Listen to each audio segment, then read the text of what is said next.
पूरे देश में शारदीय नवरात्रि शुरू हो रहा है। इस मौके पर गोपालगंज के थावे दुर्गा मंदिर का जिक्र ना हो तो ऐसा हो ही नहीं सकता। गोपालगंज का थावे दुर्गा मंदिर उत्तर बिहार के उन प्रमुख पर्यटन स्थलों में से एक है जहां पर साल भर श्रद्धालुओं का तांता लगा रहता है। लेकिन यहाँ पर चैत्र और शारदीय नवरात्रि में विशेष पूजा अर्चना होती है, जिसके चलते यहाँ पर नवरात्रि में प्रतिदिन लाखों श्रद्धालु मां दुर्गा के दर्शन और पूजा के लिए पहुँचते हैं। वहीं थावे दुर्गा मंदिर से जुड़ी पौराणिक कथाएं भी हैं। तो चलिए आपको बताते हैं कि थावे मंदिर की रोचक कहानियों के बारे में। पुरातन काल में गोपालगंज के इस थावे इलाके में घना जंगल हुआ करता था। उस समय एक किसान जिसका नाम रहसु भगत था, वो राजा मनन सिंह के राज्य में यहाँ पर खेती बाड़ी कर अपना परिवार चलाता था।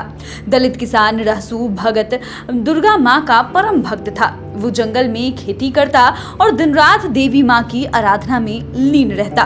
बता दें कि पौराणिक कथाओं के मुताबिक ये पूरा इलाका राजा मनन सिंह के क्षेत्र में आता था। बताया जाता है कि एक बार उस जमाने में भीषण अकाल पड़ा था, जिसके बाद यहाँ के लोग दाने दाने के लिए मोहताज हो गए थे। लेकिन थावे दुर्गा माता का परम भक्त रहसु भगत उस अकाल में भी अच्छी खेती की और फसल को बाजार में बेच देता था। उससे जो भी पैसे आते उस पैसे से उसका परिवार आराम से चलता था। जब भीषण अकाल में भी इस किसान की खुशहाली की सूचना इस राज्य के राजा मनन सिंह को मिली थी, उन्होंने किसान को अपने दरबार में तुरंत ही बुला लिया। दरबार में आते ही राजा मनन सिंह ने रहसु भगत से भीषण अकाल में भी धान की अच्छी पैदावार करने और खेती की जानकारी लिया। अब आपको बता दें कि आखिर कैसे रहसु भगत उस समय धान की खेती करते थे।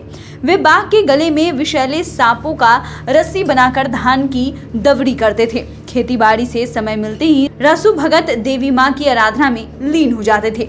वे माँ की परम कृपा से खुशहाल जीवन जी रहे थे। राजा मनन सिंह ने जब रहसु भगत से कहा कि वे अपनी आराधना से देवी माता को यहाँ बुलाएं, तब रहसु भगत ने राजा मनन को ऐसा नहीं करने की सलाह दी थी। रहसु भगत ने कहा कि अगर ऐसा हुआ तो देवी माँ के आते ही यहाँ पर आंधी तूफान शुरू हो जाएगा और यहाँ की धरती फट जाएगी, सब कुछ तबाह हो जाएगा। लेकिन घमंडी राजा मनन सिंह ने रहसु भगत को देवी माँ की आराधना कर उन्हें बुलाने का आदेश दिया। राजा के आदेश के बाद रहसु भगत ने देवी माँ की आराधना शुरू कर दी। भक्त रहसु की आराधना से प्रसन्न होकर देवी दुर्गा माता गौरी कामाख्या से चलकर पटना के पाटन फिर छपरा के आमी होते हुए गोपालगंज के थावे में पहुंची थी। देवी माँ के आते ही यहाँ पर भीषण आंधी तूफान शुरू हो गया। पौराणिक कथाओं के मुताबिक देवी माँ जैसे ही यहाँ प्रकट हुई, यहाँ पर आकाशीय बिजली चमकी और राजा मनन सिंह और उसके पूरे राजपाट की तबाही शुरू हो गई। रहसु भगत के सिर को फाड़कर उसमें से देवी माँ का कंगन और हाथ का हिस्सा बाहर निकला। इससे रहसु भगत को जहाँ से मुक्ति मिल गई। वहीं देवी माँ की इसी थावे जंगल में स्थापना कर दी गई। तभी से इस मंदिर में मां की पूजा शुरू हो गई थी। आपको बता दें कि थावे मंदिर के थोड़ी दूर पर ही उनके भक्त रहसु भगत का भी मंदिर है, जहां बाघ के गले में सांप की रस्सी बांधी हुई है। गोपालगंज के थावे दुर्गा मंदिर में सालों भर भक्तों की भीड़ लगी रहती है। वहां गोपालगंज जिला के मंदिर को खास ढंग से विकसित किया गया है, जहां पर पर्यटन स्थल के लिहाज से गेस्ट हाउस का निर्माण कराया गया है। इसके साथ ही मंदिर को चारों तरफ से खूबसूरत और आकर्षक तरीके से सजाया गया है। यहाँ एक पोखर है जहाँ 4 द्वार बने हुए हैं। नवरात्र में यहाँ पशु बलि भी देने की प्रथा है। यहाँ प्रतिदिन हजारों श्रद्धालु यहाँ दर्शन करने के लिए आते हैं।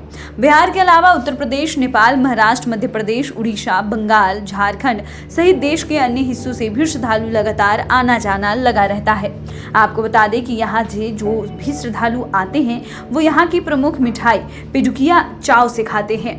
साथ ही मिठाई को प्रसाद के रूप में भी घर ले जाते हैं। तो फिलहाल के लिए इतना ही। अगर आपने अभी तक चैनल को सब्सक्राइब नहीं किया है तो सब्सक्राइब कर ले। फेसबुक पेज को लाइक करना ना भूले। वीडियो देखने के लिए आपका धन्यवाद।